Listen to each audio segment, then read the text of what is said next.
Blessed be everyone. Welcome to my YouTube channel. Today we are talking about 3 energy blocks that can stifle your magic. So are you having trouble with a spell at the moment or something that you're wanting to manifest? Have a listen to this video and you may discover that there's some energy blocks that you have going for you that might be getting in your way.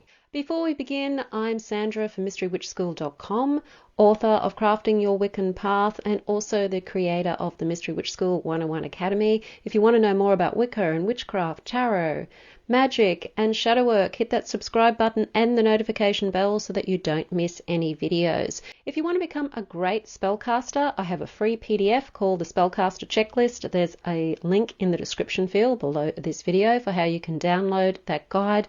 And if you want to become a witch and you want to know where to start your witchcraft practice, I have a free masterclass called How to Start Your Witchcraft Practice. You can find the link in the description field below this video as well, and you can also find all of those freebies on my website mysterywitchschool.com. Now, what is an energy block? It's hard to really put a finger on what an energy block is, but think of water going down a stream, and the stream is flowing with the water. But then a tree stump or something falls into the water and it blocks the water, or it may make the water take a different course. That's what's happening when we're blocking our energy, whether it's either taking a different course or it's just being blocked and it's not that it's stagnant, but it's just not going where you want it to go. It's not doing what you want it to do. So you may be doing a spell work that isn't really manifesting what you want it to manifest, or it might not be doing a thing at all. And this is really to do with you and how you feel about yourself, your beliefs, your assumptions, and what you can do to change them. Our beliefs are thoughts that we keep thinking, and we believe them because we've either been told they're true, or we've assumed they're true, or we're just believing them true because we've been told that since we were children. It's kind of been programmed into our mind. And these beliefs can be about ourselves and the world around us. And our beliefs create feeling. We feel our beliefs, and they feel real in our body because we feel through our body. And our feelings determine our behavior. So when magic is working, it can be sending us creative ideas. It can be presenting opportunities to us.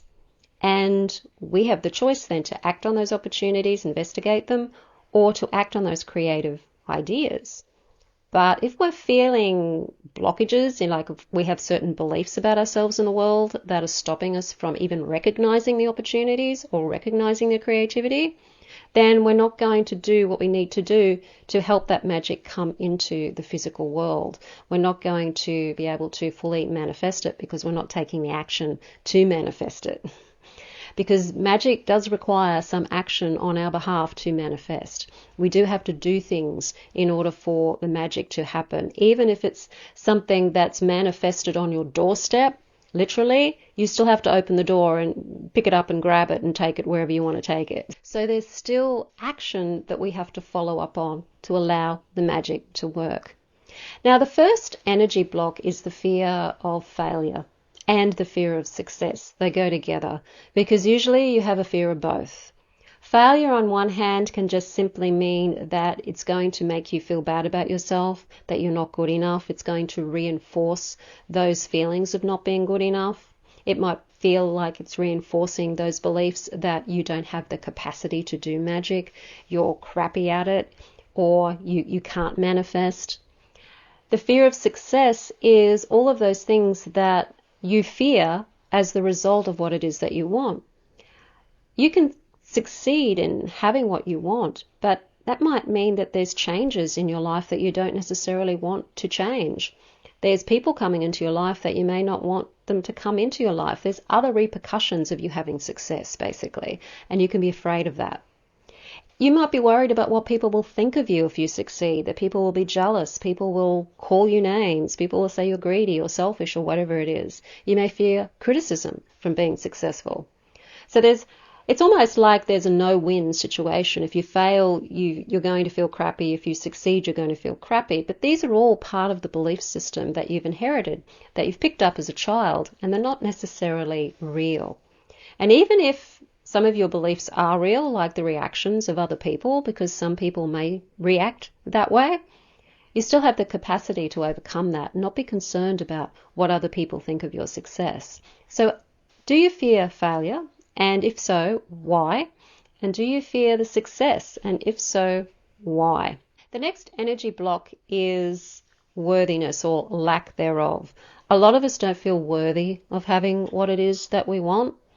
And that worthiness can also trickle into the belief that I'm not allowed to have what I want.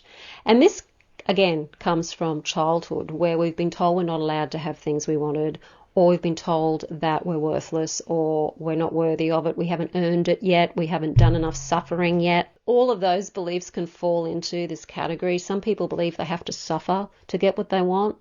Particularly in the spiritual community, we have this belief that somehow this spiritual essence wants us to suffer, and that the only way we can get anywhere in the world is to suffer, and we haven't suffered enough yet, so we're not going to get there.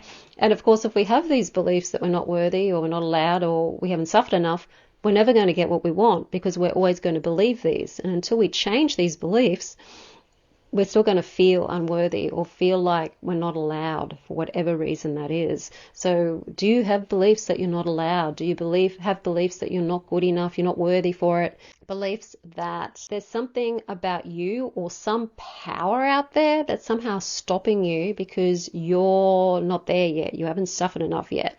All that can fall under the category of not being worthy of what it is you want and not being allowed to have what it is that you want. Number 3 is being too attached to the outcome. Desperation. If you're desperate for something, you're going to be blocking it. You're going to create a lot of stress in your thinking, and that can actually stop you from accessing the creative aspects of yourself and also seeing the opportunities that may be coming to you.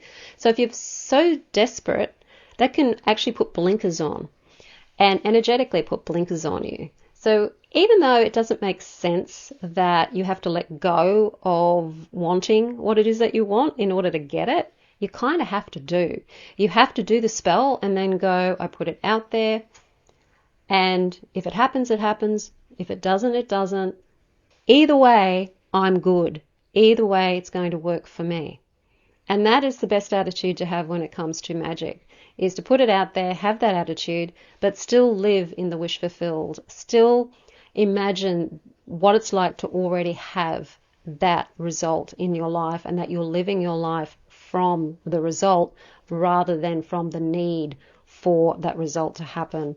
And let it go. Surrender it. Magic is 2 parts. It's active and passive. The active part is the will, putting your intention out there, putting it out there, this is what I will, and then opening up to receive it and surrendering to how it's going to happen, or whether it happens or not, or whether it happens the way you want it to happen or not, letting it go and surrendering to the outcome. That's the polarity of the active and the passive energies, and we use both in magic. Now, bonus number 4 reason is to do with this subconscious belief that you're probably not even aware of, that you're not ready for it yet. So if it's a romance, or if it's money, or even if it's health, there may be a part of you that doesn't believe you're ready for it yet. It's not the right time yet. There's a part of you that's projecting it out into the future and not really wanting it now. It's almost like now's not the right time. It's always in the future. And this can be something you're not aware of doing, because there's beliefs for some reason why you can't have it. There's a fear of it happening now. I want it to happen, but if it happens now, then what does that mean? It might mean that your life's disrupted in some way right here, right now. You might have to change your schedule. You might have to put things off. You might have to relocate. You might have to do things that there's a part of you doesn't want to do them. So if you put it out there for a new job and you want this great job, but this new job might require you to travel further or do something differently that you don't really want to do. So these things can be blocking you from achieving what it is that you want to achieve with your magic. So have a think of these things. If you resonate with any of them, let me know in the comments field. If you have other beliefs that you're aware of that are stifling your magic and you just want to know how to get rid of them, put them in the comments field and let me know.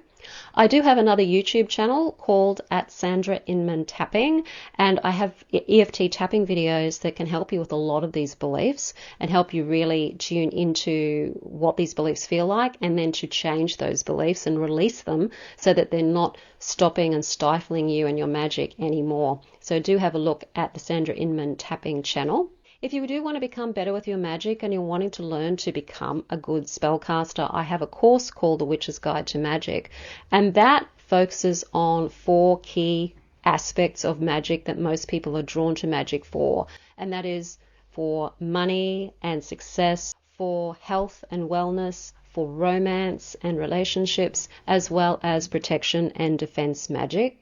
So if you're wanting to become a better spellcaster, that is a great course to do. There's a link in the description field below this video for you to access the Witch's Guide to Magic.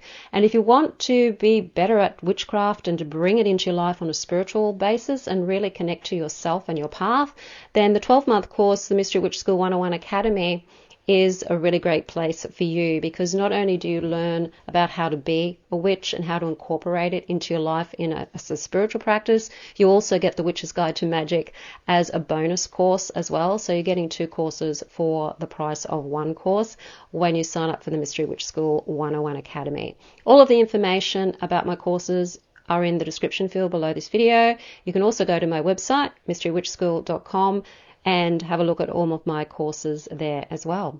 If you like the video, hit the like button, share it with your friends. Don't forget to subscribe. I will see you on the next video. Blessed be.